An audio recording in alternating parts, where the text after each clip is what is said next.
During the movie Scarface, the gangster and drug dealer Tony Montana said to an associate as they were sitting outside at a table, and I'm going to put it politely, he said, "This city is just a woman waiting to be taken advantage of."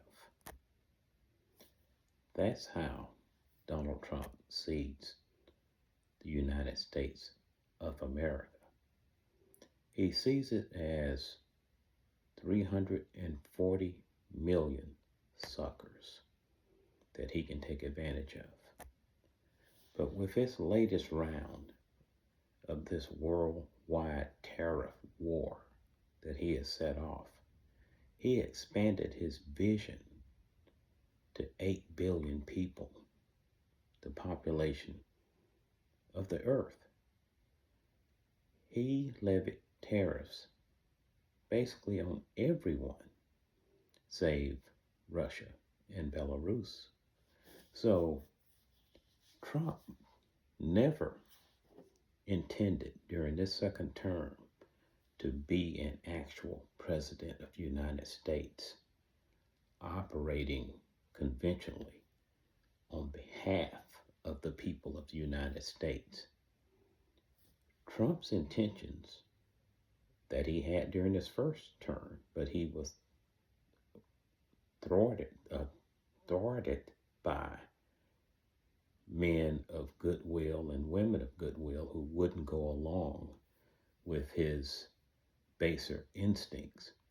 But this time, he made sure that he surrounded himself with loyalists who would have loyalty to Donald Trump above everything else.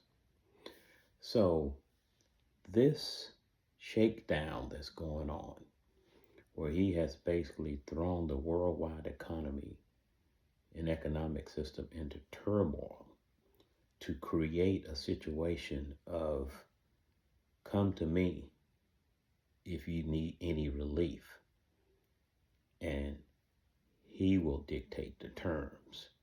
So this idea that he used to lure everyone into the voting booth, I will lower prices on day one. I will stop the Russia-Ukraine war on day one.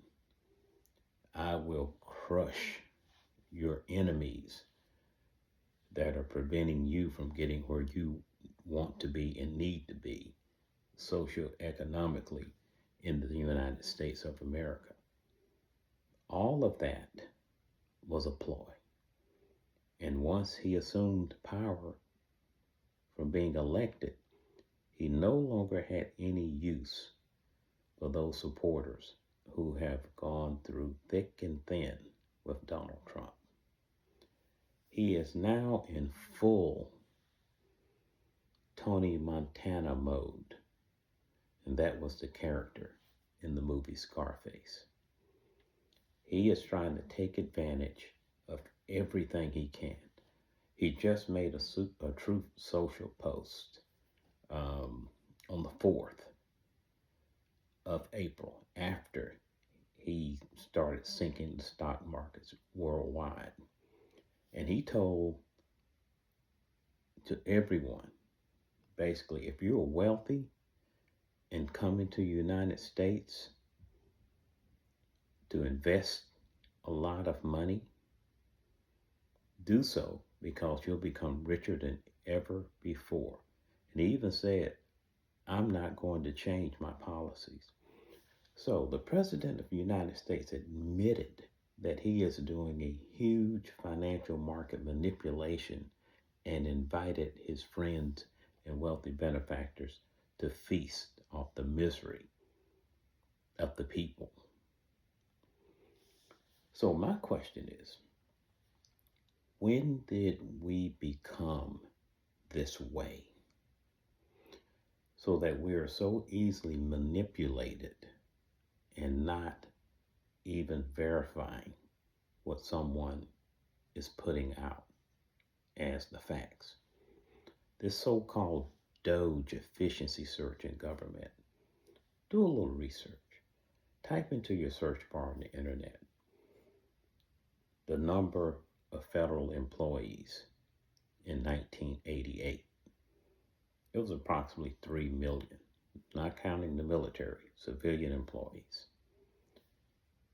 Type in next the number of federal employees in 2024. It's about 3 million, not counting the military. But what's the difference? In 1988, the United States had a population of 240 million. In 2024, the United States has a population of 340 million. Whoa, whoa. Are you telling me that the same amount of federal employees are now servicing 100 million more inhabitants inside the United States? What does that sound like? That sounds like efficiency. So this waste, fraud, and abuse scam that Trump set Elon Musk on is just that, a scam. Okay? Redirecting dollars that were flowing out to employees, retaining it in the Treasury to redistribute as tax breaks for the wealthy, permanent tax breaks. The same thing for these agencies they say they're shutting down, for the cutting off of the food bank assistance, the USAID, on and on and on. It's all a money grab. And the icing on the cake is this financial market takedown that Trump is engaged in right now. Beware, folks, of the people that are telling you everything's fine, particularly a certain news outlet, where I even heard one of their broadcasters make an insinuation that it's worth sacrificing your 401k during this market turn down to stick with Donald Trump. When did we become this codependent?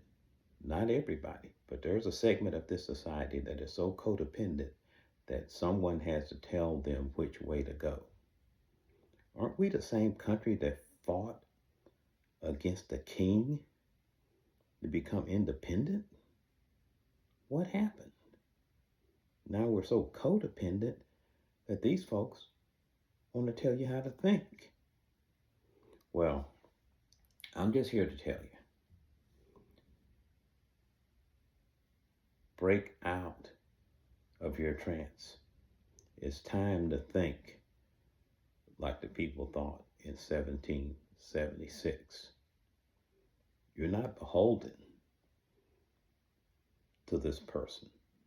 They are not, he is not a king, and they are not a king's court, whether they're in Congress or his cabinet. They are enabling our destruction. I saw one article, I think it was a video from a news station. They were talking to people about Social Security, and this one lady made a comment of, I need that to live. And her other comment was, do they expect us not to eat?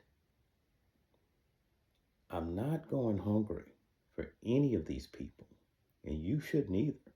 So all I'm saying is, we have to remember what it means to be